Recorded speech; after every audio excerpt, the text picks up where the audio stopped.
Felicidades, secretario. Hola, Carlita. Muchas gracias.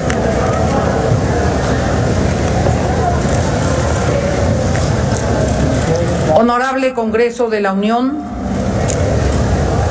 compañeros y compañeras de la mesa directiva. ¿Cómo lograr que las palabras digan algo? Que la sociedad no perciba el discurso parlamentario como una insulsa diatriba que no refleja ni sus sentimientos ni sus necesidades.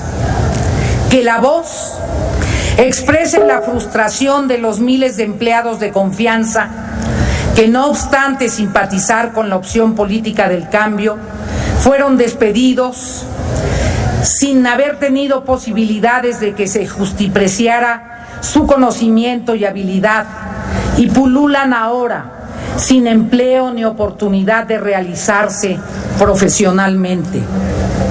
¿Qué hacer para transmitir la desolación de quienes no reciben el medicamento en el sistema de salud pública o de quienes se les suspendió el tratamiento en los grandes institutos de salud porque hubo decisiones precipitadas de concentrar adquisiciones o reducir presupuestos en áreas claves sin un diseño de transición que evitara la crisis? ¿Cómo acompañar la indignación e impotencia de millones de mujeres que son violentadas, ignoradas o discriminadas? Los avances legislativos son importantes, transformar la realidad es imperante. ¿Cómo intentar que las expresiones trasladen el desconcierto de inversionistas de todas latitudes por la cancelación sin fundamento técnico de obras estratégicas, por la suspensión de licitaciones? ¿Cómo responder ante el desafío de generar más empleos permanentes si el crecimiento económico es negativo en menos 0.1%? ¿Qué hacer ante la incomprensión del papel regulador de los órganos autónomos, a su interpretación como obstruccionistas solo porque tienen criterios de racionalidad técnica que limitan el voluntarismo y acotan el abuso de poder? ¿Cómo resistir el debilitamiento del federalismo, el socavamiento de los presupuestos que ejercen los gobiernos estatales, la desaparición de partidas para el ejercicio presupuestal de los ayuntamientos? ¿Cómo impulsar el desarrollo regional? ¿Qué arguir ante la descalificación sistemática del Poder Judicial? En el centenario de la muerte de mi general Emiliano Zapata, ¿cómo no alzar la voz acompañando a los millares de campesinos que realizaron una movilización sin precedentes, demandando programas para ejidatarios y comuneros que con enorme esfuerzo han logrado que la propiedad social sea significativa en la producción alimentaria? Programas para la productividad, la tecnificación, la irrigación, la comercialización. Apoyar a los campesinos más pobres, sin duda, pero no debe significar desatender a aquellos que con trabajo y esfuerzo de generaciones han logrado mejorar su condición. La política agropecuaria debe respaldar al sur-sureste, sin dejar de lado al norte y centro del país. ¿Qué debo decir? ¿En qué tono? ¿Con cuál énfasis? Para provocar en mis colegas de otras banderías la disposición a la reflexión, a la escucha serena, a la profundización para el análisis de las políticas gubernamentales que consideramos desacertadas, a partir de la objetividad y del encuentro con la realidad que a todos nos atañe. La reiterada respuesta de que todo lo que se decide es para erradicar la corrupción tiene eficacia política, incluso electoral, pero es disfuncional para la conducción correcta y la gobernabilidad. deja vacíos y confunde procesos. Puede concluir en la demolición de las instituciones. Es profundamente desalentador encontrarnos siempre con la táctica de la descalificación prematura, porque todo aquel que no coincide elogiosamente con la actual administración es producto del viejo régimen, del ancien régime, que ha sido erradicado por la irrupción de las masas, quienes impusieron otro orden de cosas a partir del 1 de julio. No hubo tal irrupción. Hubo, eso sí, una elección democrática dentro del marco constitucional aún vigente, en la que del 100% de la lista nominal de electores, el 36.57% no acudió a votar, y del total de votantes, el 33.7% lo hizo por la opción de la coalición Juntos Haremos Historia. El 27.92% lo hizo por otras opciones, existiendo un 1.7% de votos nulos. O sea, de cada 100 mexicanos inscritos para votar, solo 34 votaron por el candidato triunfador. Hubo una victoria legítima, es cierto, en una elección, dentro del régimen democrático establecido en la Constitución. Fue una elección conducida por instituciones acreditadas y respetables. Una elección, no una revolución. Ganaron el derecho a gobernar dentro de los parámetros del régimen político de República Federal, representativa, democrática, con división y equilibrio entre los poderes. Conquistaron el derecho de conducir al Estado nacional sin corroer el Estado democrático. El alegato sobre la popularidad presidencial puede ser un fuego de artificio. Con datos de Mitofsky, para el tercer trimestre de gobierno, Carlos Salinas tenía 70% de popularidad, Ernesto Zedillo 36%, Vicente Fox 62%, Felipe Calderón 66%, Enrique Peña 56%, Andrés Manuel 62%. Cuidado con regodearse con espejismos efímeros que más tienen que ver con la adhesión al presidencialismo que con la identidad personal. No escatimo de ninguna manera respeto y reconocimiento a valores esenciales del líder del proyecto que triunfó. Honradez y genuino compromiso con los más pobres son atributos que aprecio y que la gente admira. Todo gobernante los debería tener. Efectivamente, son condiciones necesarias, pero no suficientes. Y no lo son porque en esta época, finalizando la segunda década del siglo XXI, en un país de 127 millones de habitantes, los gobiernos no pueden ser de un solo hombre, de un caudillo. Son indispensables los equipos bien coordinados y expertos en sus tareas, dispuestos a escuchar y a incluir. Se requiere comprender la incidencia de la globalización en el México contemporáneo.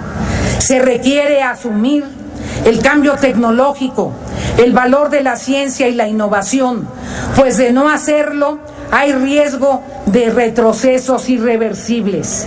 En síntesis, se requieren políticas del siglo XXI para el siglo XXI. Problemática ineludible en este siglo XXI, y lo será en todo el milenio, es la de la migración. Rechazamos categóricamente constituirnos en tercer país seguro. Rechazamos con toda la fuerza de millones de mexicanos que han sido fundamentales para el crecimiento económico en Estados Unidos las políticas xenofóbicas, el discurso de odio.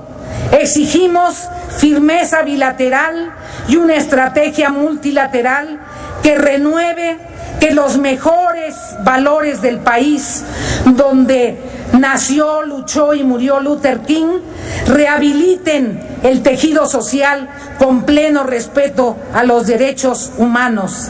Es la hora de actuar en consecuencia con nuestra dignidad nacional. La convulsión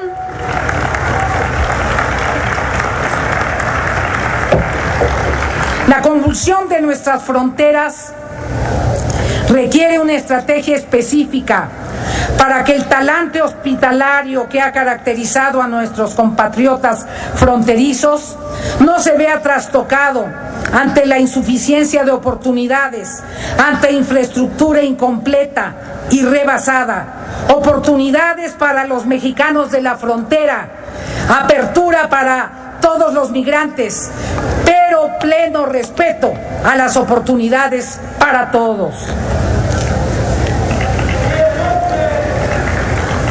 Compañeras y compañeros, dijo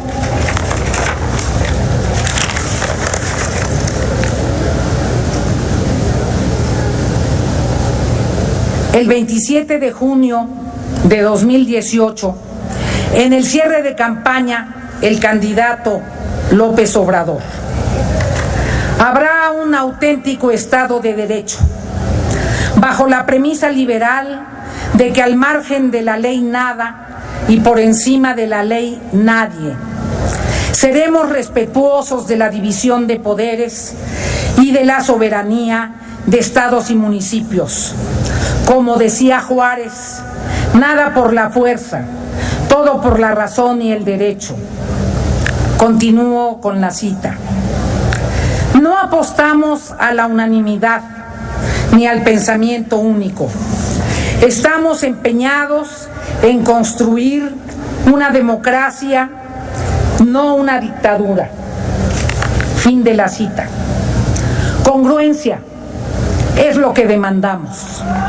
Y con perspectiva democrática, les exhortamos a revisar las políticas públicas que han propuesto, con humildad, no con triunfalismos, a revisar dónde debe haber rectificaciones. Ojalá no caigan en los errores de sus antecesores, que embriagados por sus propias estrategias publicitarias no se dieron cuenta cuando cometían equivocaciones.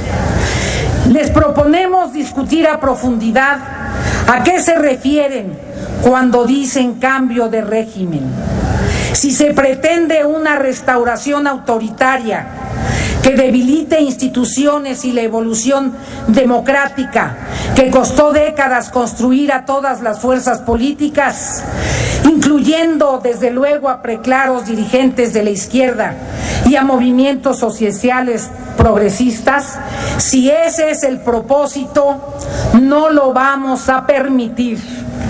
En defensa de las instituciones democráticas, en impulsar su evolución y desarrollo, la oposición somos un solo frente, porque somos corresponsables de la historia de México y porque un futuro con pleno respeto a los derechos humanos, a la libertad de expresión, a la libertad de asociación, a la creatividad, al robustecimiento ciudadano, a la garantía de los satisfactores básicos, al desarrollo educativo, a la responsabilidad ecológica, al manejo honorable y transparente de los recursos públicos, es el único espacio para procurar una convivencia armónica en la sociedad mexicana. Mayor equidad, desde luego. Mayor justicia, adelante. Justicia sin libertad, nunca. Compañeras y compañeros, el que la convivencia cotidiana de nuestros compatriotas esté agobiada por el temor, por el miedo, nos llama a una reflexión que trasciende a este informe y a esta ceremonia. convocamos a un gran pacto nacional para erradicar la violencia y restablecer la seguridad ciudadana. México requiere de todas y de todos. México merece recuperar la tranquilidad y la paz social. La vigencia del Estado Nacional está en juego si no recuperamos la posibilidad de que todo el territorio nacional viva con tranquilidad. Agradezco a mis correligionarios de la bancada el haberme permitido representarlos en este evento. La defensa acérrima de convicciones y principios caracteriza a la oposición priista. La aptitud de articular con visión de Estado, de coincidir por el bien del país, es y ha sido de nuestras importantes aportaciones. Señora senadora, su tiempo se le ha agotado. Termino en 5 segundos, señor presidente. Somos constructores del México del siglo XX. Tenemos vocación de edificadores. Quiero, porque me anima la certeza de que aún en los tiempos más aciagos, si es el fervor democrático y la pasión por México lo que nos motiva, recuperar el canto, porque como escribió Mario Benedetti, compañera, cantamos porque Beatriz, el grito Paredes, no es bastante, se ha agotado el tiempo. Y no es bastante el llanto ni la bronca. Cantamos porque creemos en la gente y porque venceremos la derrota. Cantamos porque llueve sobre el surco y somos militantes de la vida.